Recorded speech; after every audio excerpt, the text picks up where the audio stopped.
Hoy, vamos a desafiar una creencia arraigada desde hace mucho tiempo y explorar la idea de que Cristóbal Colón, en realidad no descubrió América. Durante siglos nos han enseñado que Colón fue un valiente explorador que navegó a través del Atlántico y tropezó con el Nuevo Mundo, pero profundicemos en los registros históricos. Cristóbal Colón no fue el primero en llegar a América. En la actualidad, aún hay quienes llaman descubrimiento de América al choque de los mundos, pero seamos objetivos, tú no viajas a Europa y dices, descubrí un nuevo continente, pues ya hay personas ahí, con una organización política y social independiente. Para seguir con la historia te pido por favor que te suscribas al canal de YouTube, y le des un buen like, para apoyarnos y seguir creando contenido. Aclarado el punto, tienes que saber que Cristóbal Colón llegó al continente americano un día 12 de octubre de 1492, sin saber que estaba pisando un territorio del que no había registros en los libros conocidos en Europa, Asia y África. Aquella embarcación que lideró Colón ha pasado a la historia como el primer contacto que los europeos tuvieron con las civilizaciones nativas de América. Esto podría no ser cierto, pues existen algunos indicios que señalan que, antes de este encuentro, otras civilizaciones habían ya desembarcado en las costas de nuestro continente. El mapa de Zenge.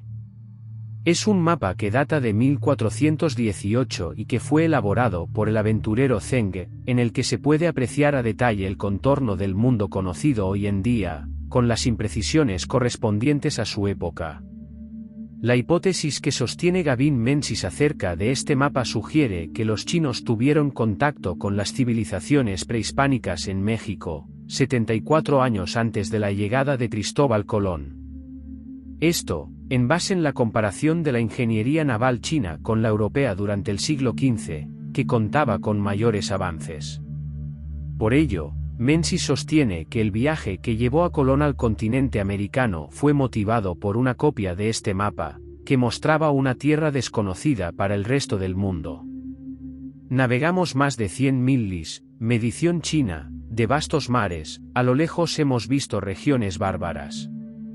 Zenge.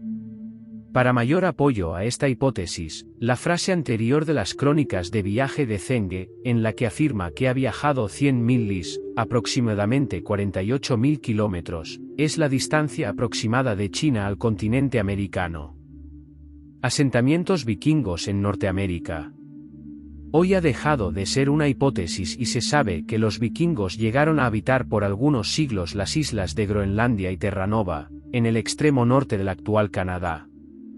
Llegaron alrededor del siglo X, conducidos por Erik Thorvaldson, mejor conocido como Erik el Rojo, y se asentaron en L'Anse-aux Meadows, Canadá, hoy considerado Patrimonio de la Humanidad por la UNESCO.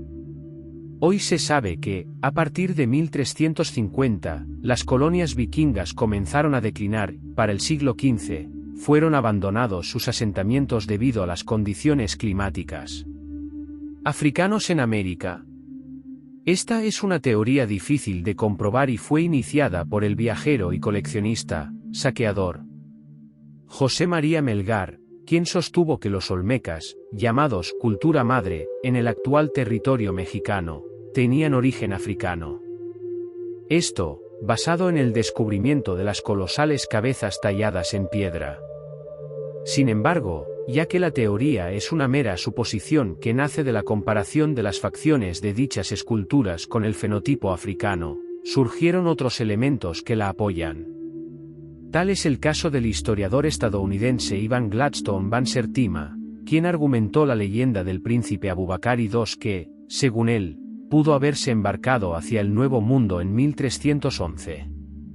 La leyenda dice que Abubakar estaba convencido de encontrar el final del mar Atlántico, así que envió 200 naves para navegar y encontrarlo.